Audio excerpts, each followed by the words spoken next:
교회에 주신 예수님의 선교 명령에 대해서 말씀을 나누고자 합니다. 교회의 3대 존재 목적은 하나님을 영화롭게 하는 것이 첫 번째입니다. 우리가 교회에 나와서 은혜 받기 위해서 교회에 나오는데 사실은 하나님을 기쁘시게 하기 위해서 나오는 것입니다. 그래서 찬송을 할 때도 우리처럼 박수 치면서 뜨겁게 주님을 기쁘시게 해야죠. 하나님을 기쁘시게 하면 그 자녀들을 그대로 두시겠습니까?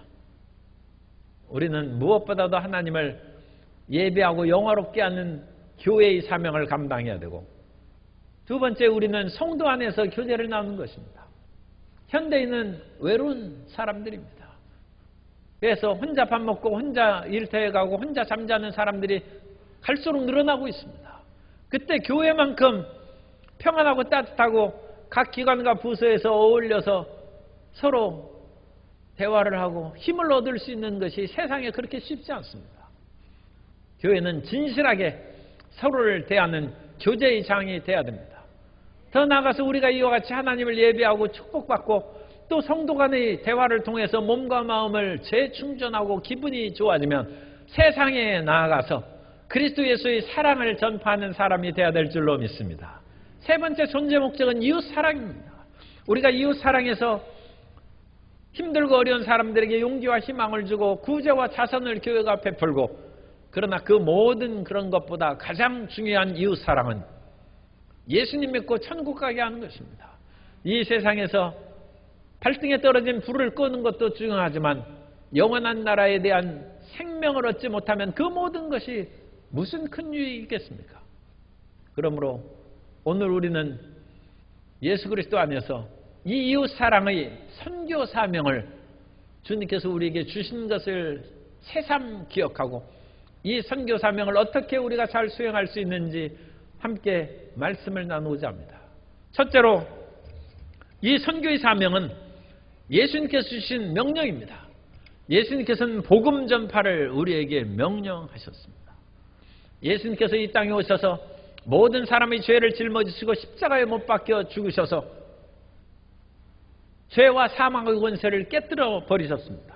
골로새서 2장 14절 이하에 보면 우리를 거스르고 불리하게 하는 법조문으로 쓴 증서를 지우시고 제하여 버리사 십자가에 못 박으시고 통치자들과 권세들을 무력화하여 드러내어 구경거리로 삼으시고 십자가로 그들을 이기셨느니라.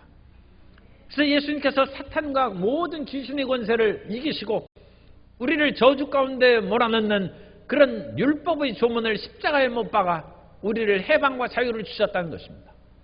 그런데 이것을 모르는 사람들이 아직도 부지기수입니다. 일제강점기 말에 우리 그 당시에는 조선 사람이죠. 학생이 학도경으로 끌려갔어요. 그래서 만주를 가는데 이상하게 일본군 지휘관들과 하는 짓이 수상하더라는 것입니다. 분명히 무슨 일이 있는데 말을 안 하고 계속 만주벌판을 행군을 시키고 전투에 참여하려고 이끌어갔는데 아무래도 수상하다. 그래서 자기가 몸이 아프다고 해서 잠시 그 병영 밖에 있는 어떤 민가에 가서 소식을 들었더니 일본 왕이 항복했다는 거예요. 일본 왕이 항복을 했는데도 불구하고 계속 징병으로 학도병을 끌고 가는 거예요. 그래서 그날 밤에 그 병영을 탈출해서 다시 한반도로 들어와서 생명을 구한 그 사람 이야기가 있습니다. 하나님께서는 예수 그리스도로 말미암아 우리에게 자유와 해방을 주시고 죽음에서 벗어나는 생명의 역사를 베풀어 주셨음에도 불구하고 마귀는 여전히 우리를 죄악으로 잡아당기고 죽음의 두려움과 고통 가운데 우리를 사로잡아서 끌고 가는 것입니다. 그 소식을 우리가 전해줘서 자유와 해방을 얻게 하는 일을 누가 해야 됩니까? 예수님 믿는 사람이 해야 될 줄로 믿습니다. 그러므로 하늘과 땅의 모든 권세를 가지신 예수님께서 부활하신 후에 제자들에게 그 사명을 주신 것이 너희가 성령의 충만함을 받아서 땅끝까지 복음을 전파하라는 그 명령을 주신 것입니다. 사도행전 1장 4절 이하에 보면 사도들과 함께 모이사 그들에게 분부하여 이르시되 예루살렘을 떠나지 말고 내게서 들은 바 아버지께서 약속하신 것을 기다리라. 요한은 물로 침례를 베풀었으나 너희는 몇 날이 못되어 성령으로 침례를 받으리라 하셨느니라. 이 말씀은 부활하신 예수님께서 하신 거예요. 부활하신 예수님께서 사도들에게, 제자들에게 성령 받으라는 것입니다. 그래서 성령의 충만함을 받아서 그 다음에 하나님께서 우리에게 주신 사명을 수행하라는 것입니다. 우리가 성령을 받으면 우리의 일단 발등에 떨어진 불이 꺼집니다. 예전에는 그야말로 죽을 병이 걸리거나 사업에 큰 문제가 걸리면 가서 금식기도 하시오. 그것이 처방이에요.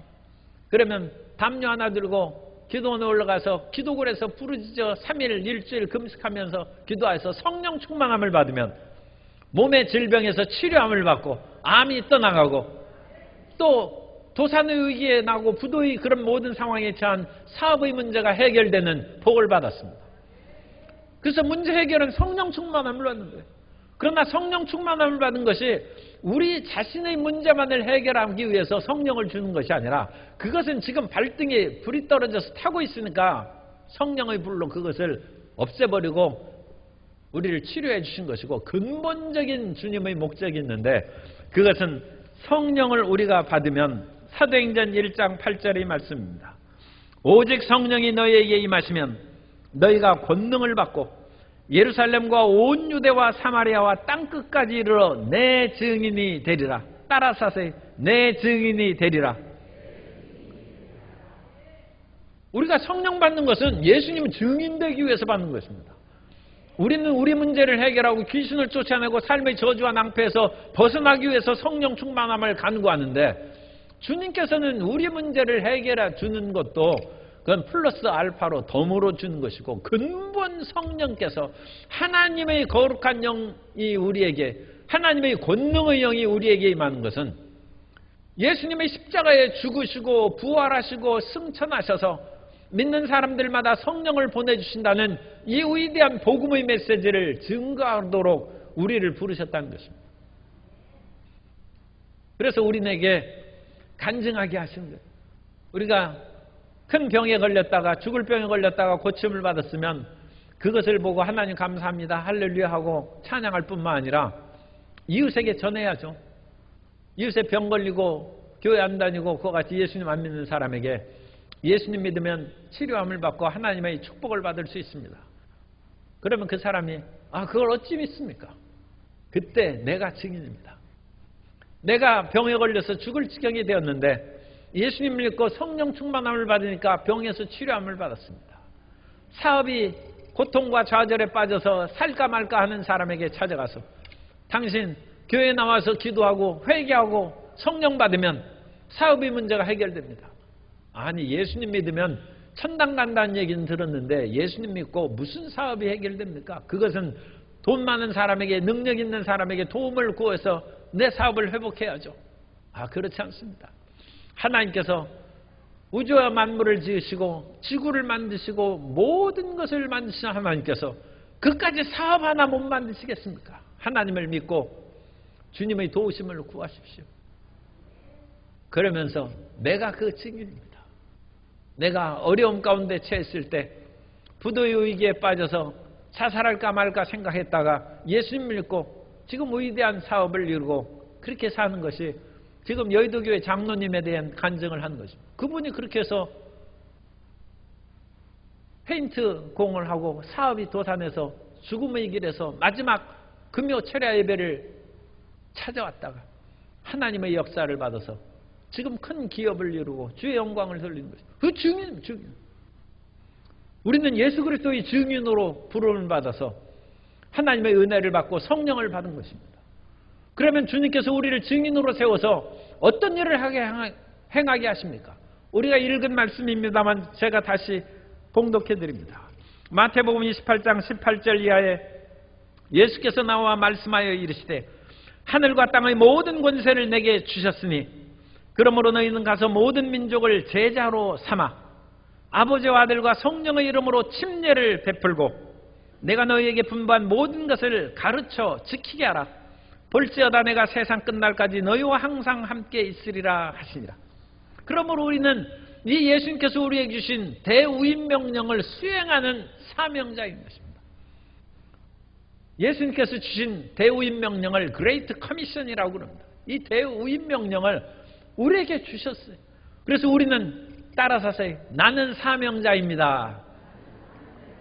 나는 사명을 이행할 수 있습니다.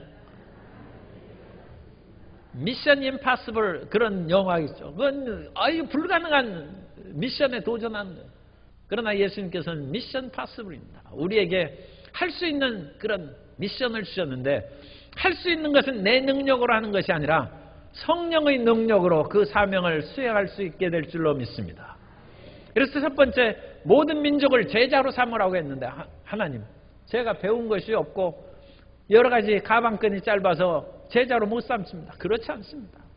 세상에 아무리 석박사하고 훌륭한 사람이 있어도 그 사람한테 가서 물어보십시오.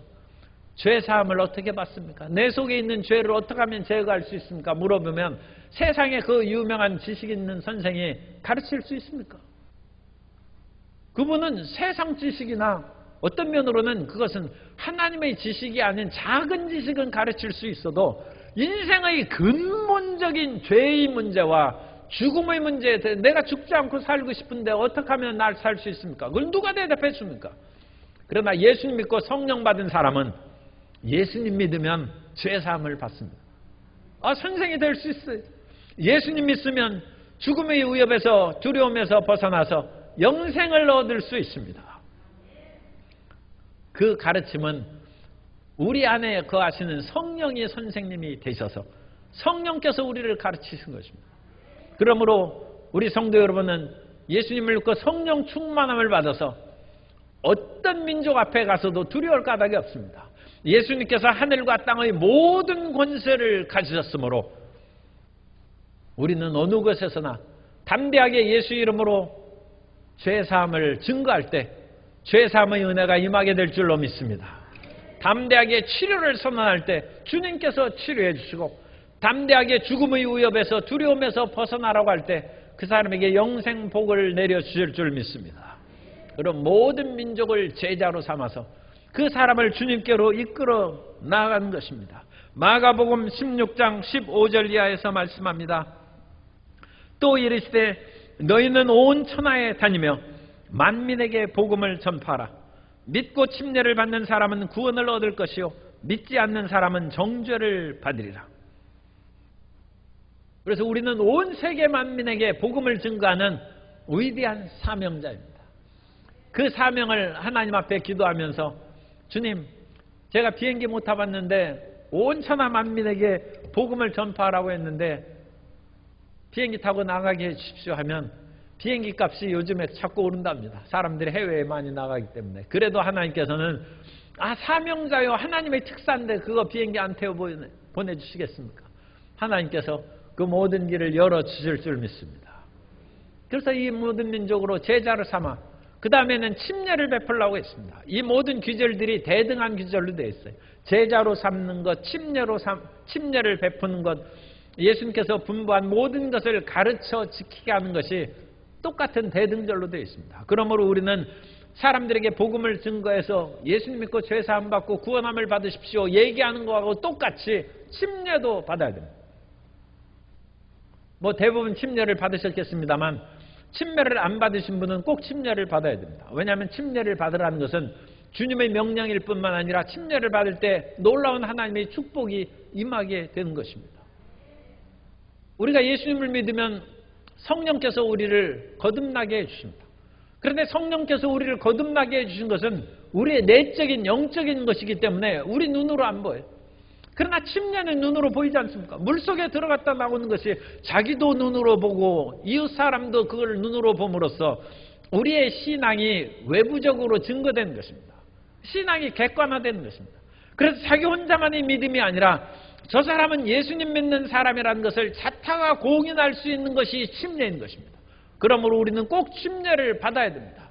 그래서 내 마음의 신앙뿐만 아니라 사회 활동 속에서도 예수님 믿는 것을 드러내야 됩니다.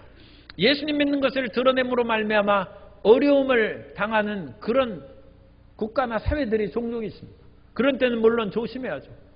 그럼에도 불구하고 이 침례는 놀라운 역사가 나타난 것을 많은 사람들이 간증하는데 일본의 작가 엔도 슈샤쿠가 그런 글을 썼어요. 일본도 예수님 믿는 사람을 박해하던 그런 시대가 많이 있었어요. 그래서 수많은 사람이 그렇게 죽고 그랬는데 예수님 믿는 사람을 붙잡기 위해서 자기가 거짓으로 침례받는 거예요. 그래서 저 사람이 가짜로 박해를 부릅쓰고 침례를 받았으니까 진짜 교인인가 보다 해서 숨어있는 진짜 크리스찬들을 색출해서 그 사람들을 이제 다 붙잡아서 가두려고, 그리고 그 사람들을 처형하려고 가짜로 침례를 받는 거예요. 그런데 그 소설에서 보면 그렇게 얘기합니다. 그 사람이 가짜임에도 불구하고 예수 이름으로 침례를 받는 순간 자기가 이상해졌다는 거예요. 자기가 무엇인가 믿는 것이 예수님이 진짜 그리스도인가 하는 그런 믿음이 좀 생겨난 것 같기도 하고, 어쨌든 자기가 침례를 받기 전에 예수님 믿는 사람을 붙잡기 위해서 가짜로 지금 침례를 받음에도 불구하고 예수 이름으로 침례를 받는 그 경험을 한 순간 자기는 절반이 신자가 되었다고 고백합니다. 하물며 우리가 온전한 믿음으로 예수 이름으로 침례를 받을 때 성령께서 우리를 사로잡아 주시고 위대한 믿음으로 채워주시고 강력한 능력으로 채워주실 줄 믿습니다. 예수님은 하나님의 아들이실지라도 침례를 받으셨는데 그 침례를 받을 때 성령이 임했다고 성경에 말씀합니다. 마태복음 3장 16절 이하에 보면 예수께서 침례를 받으시고 곧 물에서 올라오실세. 그래서 우리가 약식 세례 받아도 됩니다만 우리 교회에서는 꼭 침례를 행하는 것은 예수님께서도 침례를 받으시고 물에 잠겼다가 물에서 올라오신 것입니다. 하늘이 열리고 하나님의 성령이 비둘기같이 내려 자기 위에 임하심을 보시더니 하늘로부터 소리가 있어 말씀하시되 이는 내 사랑하는 아들이요 내 기뻐하는 자라 하시니라. 성삼위일체의 역사가 나타나는 예수님께서, 성자 예수님께서 물에서 올라오실 때 하늘에서 성령이 비둘기같이 임하시고 성부 하나님의 내 사랑하는 아들이라는 말씀이 임하십니다. 그러므로 우리 주변에 침례를 아직 받지 않은 그런 분이 있으면 꼭 침례를 받으라고 말씀하시고, 침례를 받을 때 성령 충만함을 받기를 기도하시기 바랍니다. 하나님의 음성을 마음속에 듣기를 기도하시기 바랍니다. 그래서 이 침례에서 물속에서 올라올 때 그 위대한 역사를 체험하면 그 기쁨이 어찌다 말로 할 수 있겠습니까? 뿐만 아니라 그와 같이 성령의 능력을 받음으로 강하고 담대하게 이 세상을 살아갈 수 있는 것입니다. 침례의 그 놀라우신 역사가 임할 때 성령께서 충만히 임하시면 그때로부터 우리는 이 세상의 유혹에서 벗어나서 성령의 인도하심을 받아서 삽니다. 예수님께서 물에서 침례를 받으시고 성령에 이끌려 가셔서 광야에서 시험을 받으셨다고 말씀합니다. 우리는 성령의 이끌림을 받는 삶을 살아가면 언제 어딜 가든지 성령님께서 우리와 함께 계시기 때문에 우리는 승리하는 삶을 살 것이고 하나님의 영광의 역사를 드러내는 아름다운 삶을 살게 될 줄로 믿습니다. 침례와 성령의 인도하심을 받고 성령의 인도하심을 받을 때 또한 성령의 은사가 나타나서 우리도 유익하고 많은 사람을 유익하게 하는 은혜를 체험하게 되시기 바랍니다. 그래서 이 모든 것을 이제는 가르쳐야 돼요. 우리가 예수님을 믿어 사람들을 제자로 삼고 침례를 받게 하고 그 다음에 예수님께서 분부한 모든 것을 가르쳐 지키게 하는 것입니다. 그걸 가르쳐야 되는 것입니다. 예수님을 믿고 5년 10년 됐는데도 또 신뢰하는 분들이 있어요. 성경학교를 안 다니는 분들이 있어요. 그러면 안 됩니다. 예수님을 믿는 것은 오늘 말씀처럼 모든 것을 가르쳐 지키게 하라. 예수 믿고 구원받는 것만 알아가지고 되는 것이 아닙니다. 창세기부터 요한계시록까지 말씀을 배워야 됩니다. 그래서 예수님께서 산상순으로 하신 말씀이 무엇인가를 배워야죠.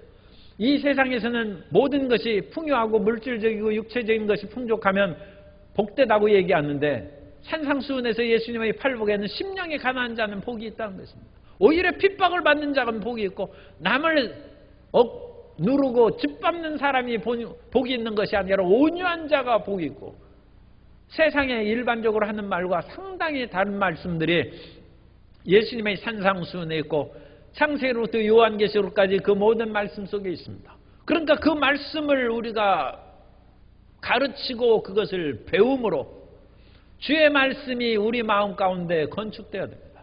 그래서 하나님의 말씀으로 우리가 무너진 우리의 마음을 건축하는 그런 새로운 역사를 체험해야 될 줄로 믿습니다.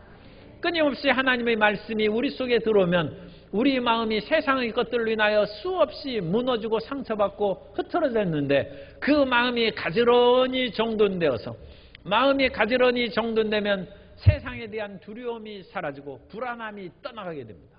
근심 걱정이 물러가고 너희 마음에 근심하지 말라고 예수님께서 말씀하셨어요. 그 말씀을 읽으면 주님께서 우리의 근심도 없애주실 줄 믿습니다. 그래서 마음이 평안하게 집이 지어지는 거예요. 그리고 하나님의 말씀이 우리를 세워서 사슴처럼 높은 곳을 다니게 하는 축복의 길을 걸어가게 될 줄로 믿습니다.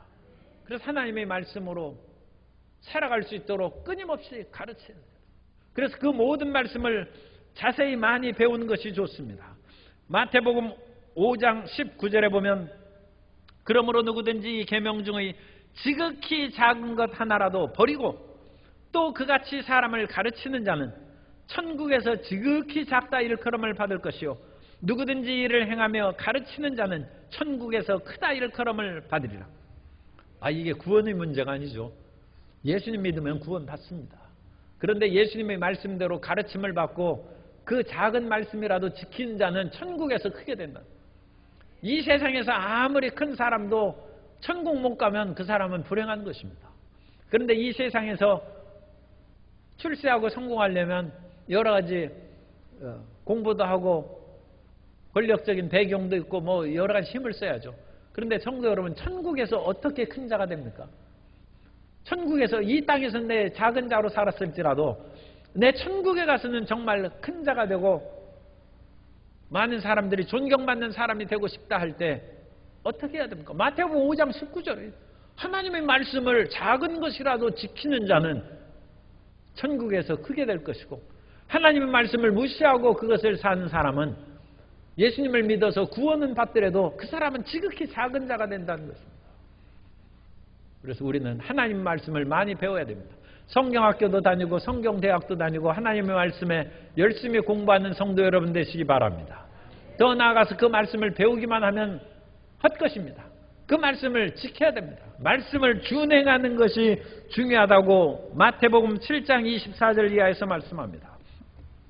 그러므로 누구든지 나의 이 말을 듣고 행하는 자는 그 집을 반석 위에 지은 지혜로운 사람 같으리니 비가 내리고 창수가 나고 바람이 불어 그 집에 부딪히되 무너지지 아니하나니 이는 주초를 반석 위에 놓은 까닭이요 나의 이 말을 듣고 행하지 아니하는 자는 그 집을 모래 위에 지은 어리석은 사람 같으리니 비가 내리고 창수가 나고 바람이 불어 그 집에 부딪힘에 무너져 그 무너짐이 심하니라. 가끔 교회 다니다가 시험에 드는 사람이 있는데 이상한 것이 아닙니다.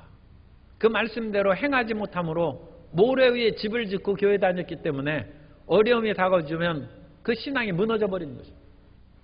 그러나 하나님의 말씀을 받고 그 말씀대로 실천해 나가는 사람은 세상의 유혹과 환란이 다가와도 흔들리지 아니하고 굳게 서게 될 줄로 믿습니다.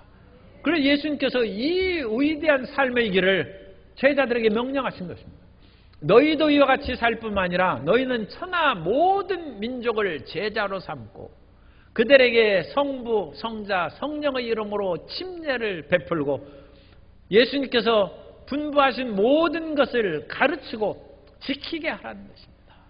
그것이 우리의 선교 사명입니다. 이 사명을 위하여 전진해 나아갈 때 하나님의 일을 행하는 성도 여러분에게 복을 주셔서 예수님께서 여러분의 일도 행하게 해주시고 여러분에게 복을 주실 줄 믿습니다.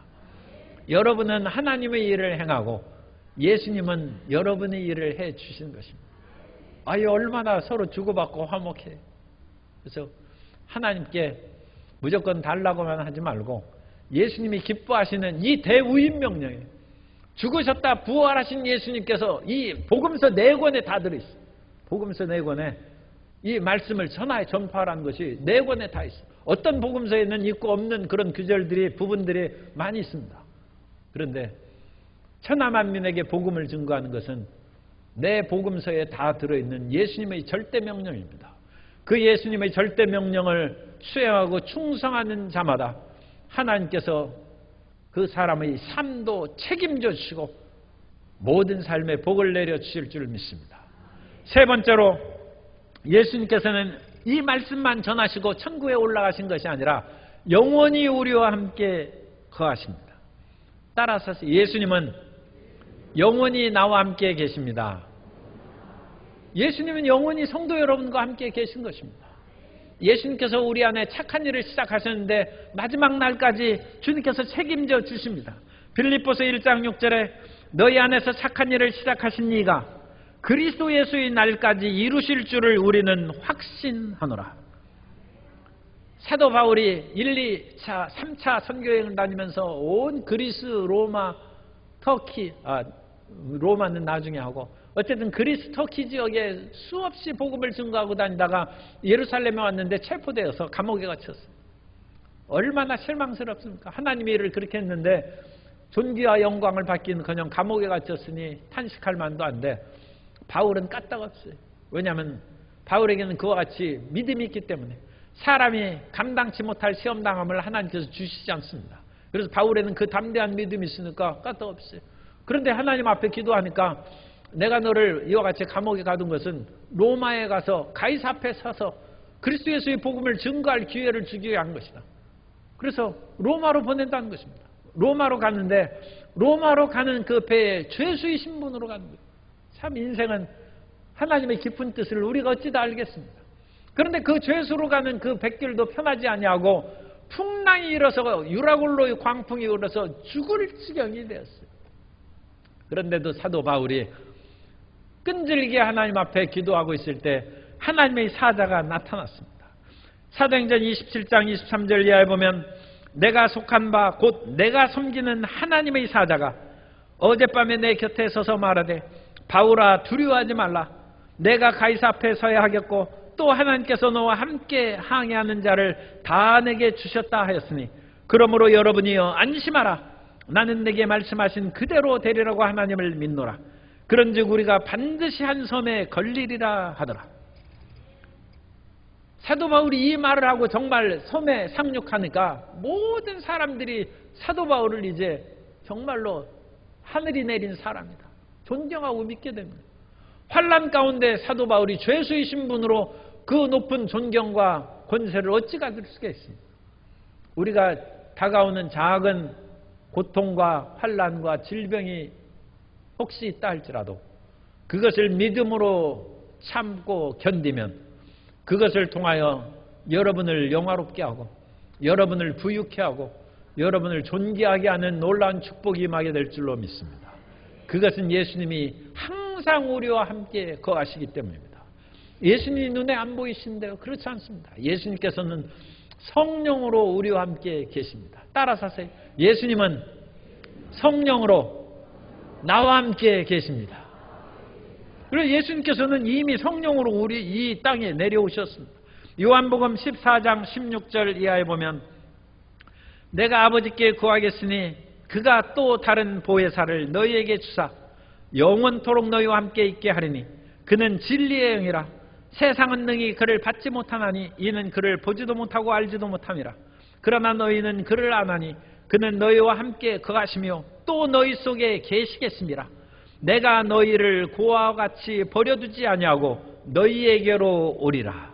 아멘. 주님께서 성령으로 우리에게 함께 하십니다. 그래서 성령께서 우리가 지금 어떤 상황이 있을지라도 예수님이 함께 계십니다. 예수님께서 함께 계신데 무슨 걱정과 근심이 있습니까? 예수님께 그 모든 것을 기도하고 문제 해결을 받고 주님과 더불어 승리하는 성도 여러분 되시기를 바랍니다. 우리가 예수님을 의지하고 앙망하게만 하면 절대로 성령은 우리를 떠나지 않습니다. 끝까지 우리와 함께 계셔서 우리를 사망의 음침한 골짜기를 다닐지라도 해를 두려워하지 않을 것은 주께서 나와 함께 하시리라. 주의 지팡이와 막대기가 나를 안위하시나이다. 그래서 그 사망의 골짜기를 벗어나게 하신 후에 내 원수의 목전에서 내게 테이블, 상을 베풀어 잔치상을 베풀어 주시니 그 영광이 말할 수 없어요. 그래서 다짐하고 다짐하는 것입니다. 나의 평생의 선하심과 인자심이 정녕 나를 따르니 내가 영원토록 야훼의 집에 거하리로다. 영원토록 하나님과 더불어 동행하면서 알파와 오메가 되시고 시작과 끝이 되시는 예수님입니다. 예수님께서 세상의 종말을 정하시지 않으면 세상 끝나지 않습니다. 그런데 이 세상의 끝은 우리 하기 나름에 달려 있습니다. 우리가 땅끝까지 이르러 복음을 증거하면 그때서야 끝이 된다고 성경은 말씀합니다. 마태복음 24장 11절 이하에 보면 거짓 선지자가 많이 일어나 많은 사람을 미혹하겠으며 불법이 성함으로 많은 사람의 사랑이 식어지리라. 그러나 끝까지 견디는 자는 구원을 얻으리라. 이 천국 복음이 모든 민족에게 증언되기 위하여 온 세상에 전파되리니 그제야 끝이 오리라. 이 예수님의 마지막 오메가 끝의 마침을 찍는 사람은 전도한 사람입니다. 선교의 사명을 수행하는 그 사람이 마지막 최후의 한 사람에게 복음을 전파해서 그 모든 것이 다 온 세계에 전파되면 그제야 세상의 끝이 오고 하나님의 새로운 새 역사, 새 하늘과 새 땅의 새로운 역사를 준비하는 일이 전개될 줄로 믿습니다. 그 위대한 사명을 우리에게 주셨습니다. 그것이 예수님께서 주신 대우임명령입니다. 이 대우임명령을 수행할 수 있도록 주님께서는 우리에게 성령을 주셨습니다. 그러므로 우리 모든 성도님들은 성령 충만함을 받아서 팔등에 떨어진 문제, 곧 질병의 문제도 해결하고 삶의 저주와 낭패의 문제도 해결하는 성도 여러분 되시기를 주님의 이름으로 축원합니다. 더 나아가서 성령을 주신 것은 오직 성령이 너희에게 임하시면 너희가 권능을 받고 예루살렘과 온 유대와 사마리아와 땅끝까지 이르러 내 증인, 예수님의 증인이 된다는 것입니다. 그 예수님의 증인의 삶을 사는 사명자로 살아가게 되시기를 예수님의 이름으로 축원합니다.